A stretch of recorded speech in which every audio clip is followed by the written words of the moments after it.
Every now and then, people reach out to me with stories that shake me to my core. Stories of encounters so real, so vivid, that they carry a message straight from eternity. Recently, I received a testimony from a young woman named Ava.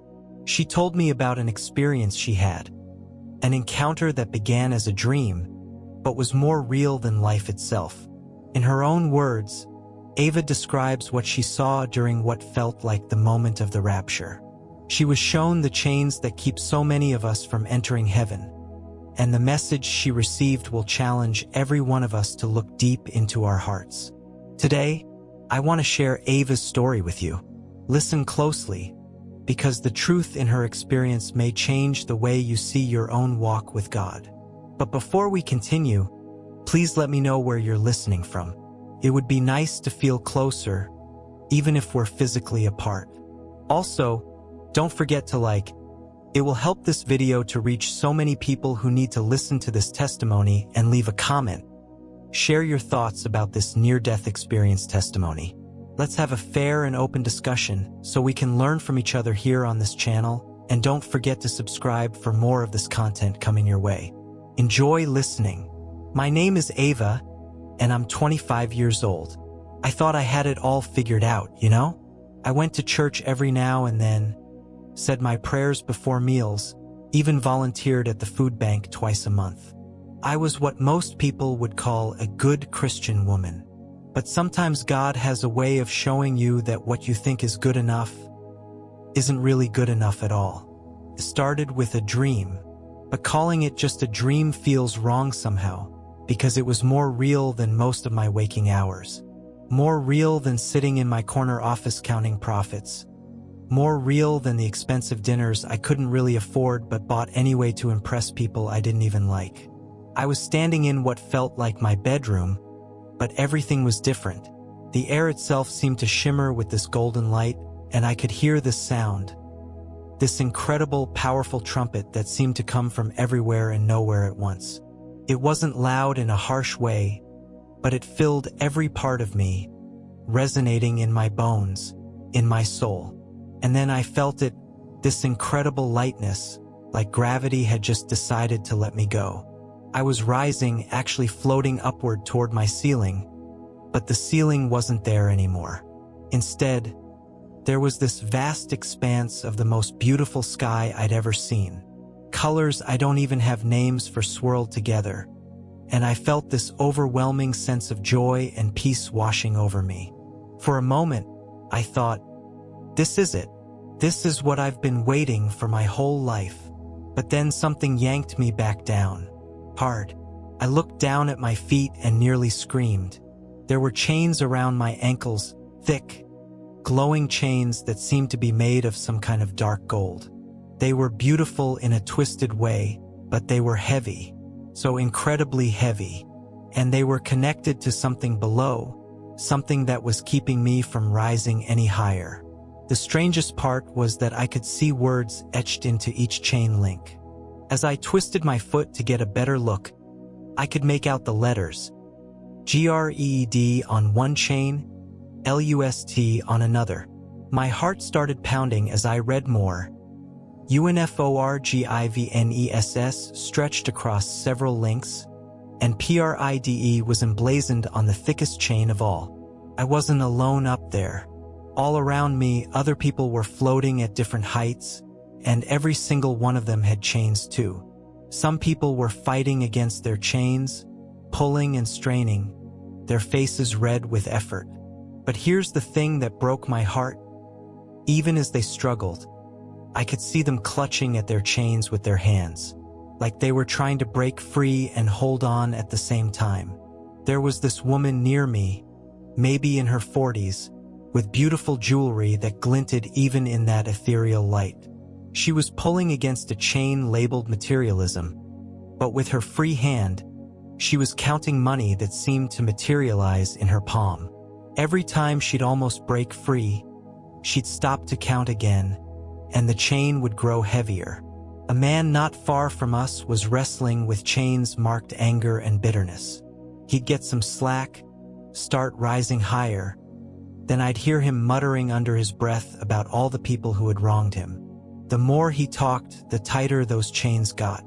But then there were others, and this is what really got to me, who simply let go. I watched this elderly gentleman with chains labeled fear and worry. Instead of fighting, he just released his grip. The moment he stopped trying to hold onto his fears, the chains dissolved like mist, and he shot upward with such speed and grace that I lost sight of him in seconds. A young mother near me had been bound by chains of guilt and shame. I could see tears streaming down her face as she whispered, "I'm sorry. I'm so sorry," over and over. But then she looked up instead of down, and she said, "But I'm forgiven." The chains cracked and fell away like old rust, and she rose with her arms stretched wide, laughing through her tears. I was so focused on watching everyone else that I almost didn't notice the figure approaching me. It was an angel, and I know how crazy that sounds, but there's no other way to describe this being. Tall and radiant, with eyes that seemed to hold all the compassion in the universe, but also a kind of sadness that made my chest ache. "Why am I stuck?" I asked, though I was pretty sure I already knew the answer. The angel looked at my chains, then back at me with those incredibly gentle but piercing eyes. "Many believed," the angel said, and the voice was like music and thunder combined. "But their chains were dearer to them than their God. My kingdom is for the free."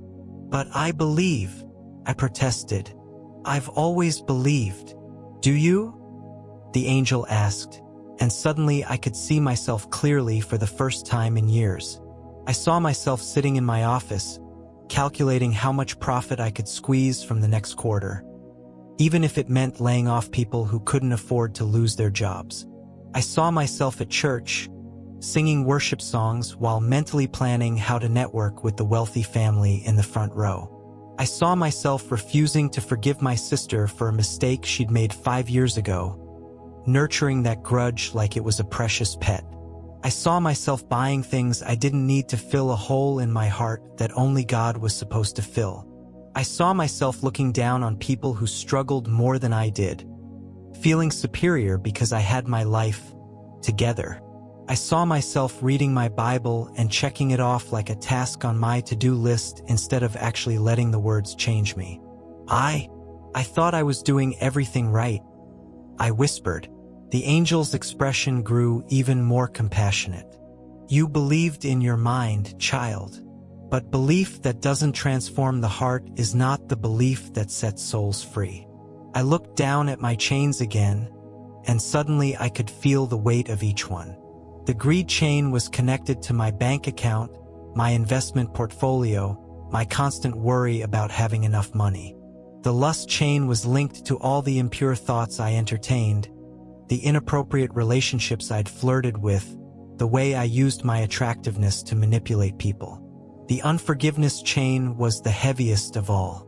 It was connected not just to my sister, but to my ex-husband, my former business partner, my mother who had been critical when I was growing up, my college roommate who had betrayed a secret. I had been collecting these grievances like trophies, polishing them regularly, making sure they stayed sharp and painful. And the pride chain, oh, that one cut deep. It was connected to my need to be seen as successful, my inability to admit when I was wrong, my tendency to judge others while excusing my own behavior. It was linked to every time I'd looked at someone struggling and thought, well, if they just worked as hard as I do. It was connected to my secret belief that I was better than other people, that I deserved God's love more than they did. How do I break free? I asked, though my voice came out as barely a whisper. The same way they did, the angel said, gesturing to the people who had already risen out of sight. Let go. But if I let go of my money, how will I survive? If I forgive everyone who hurt me, doesn't that mean they win? If I stop trying to be successful, what will I have to show for my life? The angel smiled sadly. What does it profit a woman if she gains the whole world but loses her soul? And that's when I understood. I wasn't just holding on to these chains, I was gripping them with both hands. They felt like part of me, like if I let them go, I wouldn't know who I was anymore. But as I hung there, suspended between earth and heaven, I started to think about what I really wanted.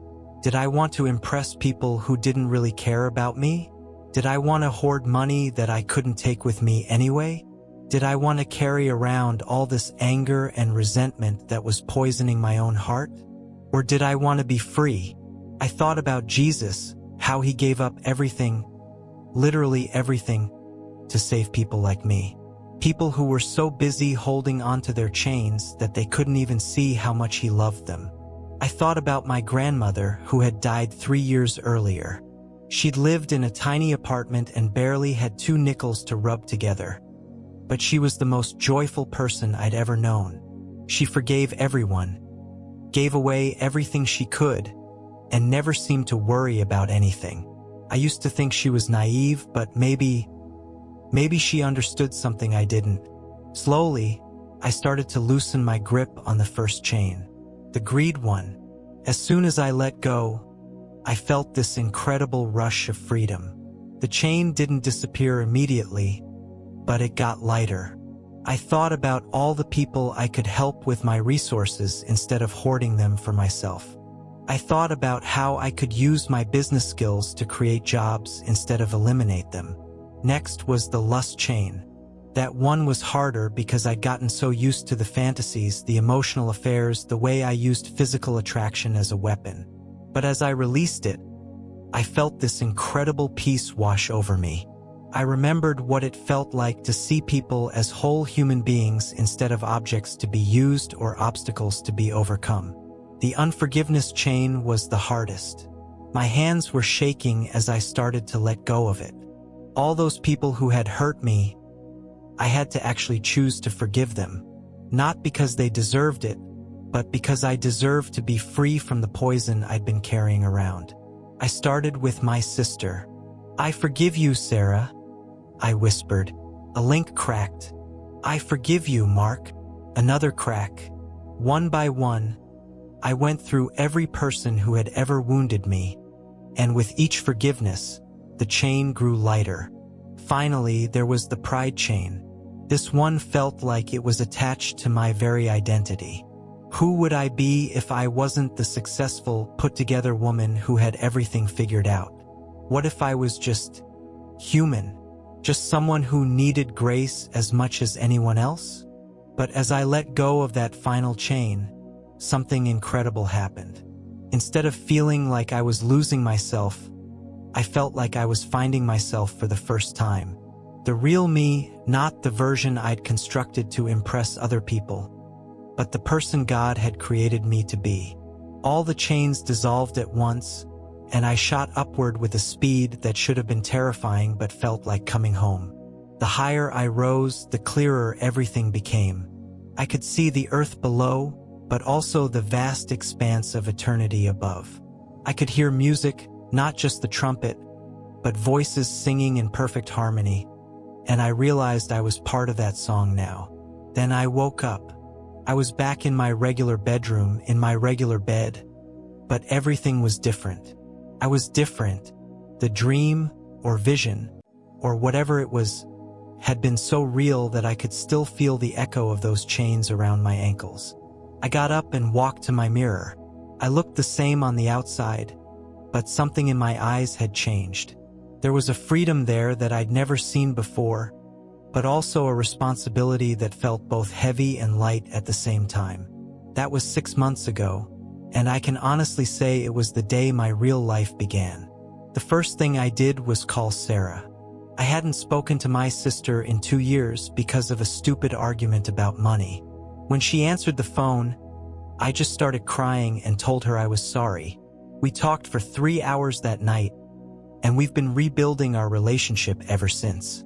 Then I started looking at my business differently. Instead of just focusing on profit margins, I began asking myself how I could create value for people, how I could be a blessing to my employees and customers instead of just extracting what I could from them. It's weird. I'm actually making more money now, but it doesn't feel like the most important thing anymore. I've been going through my possessions, giving away things I don't need to people who do.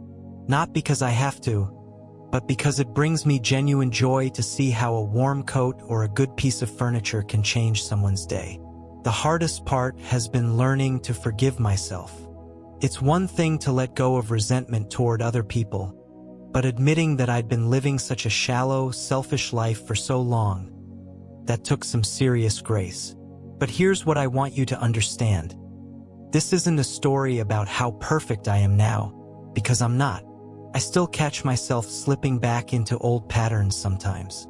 The difference is that now I recognize the weight of those chains when they start to form, and I can choose to let go before they get too heavy. I've learned that freedom isn't something you achieve once and then you're done. It's something you choose every single day. Every morning, I wake up and ask myself, what chains am I tempting myself to pick up today? What am I clinging to that's keeping me from flying as high as God wants me to go? Sometimes it's small things, getting irritated with the slow cashier at the grocery store instead of showing patience.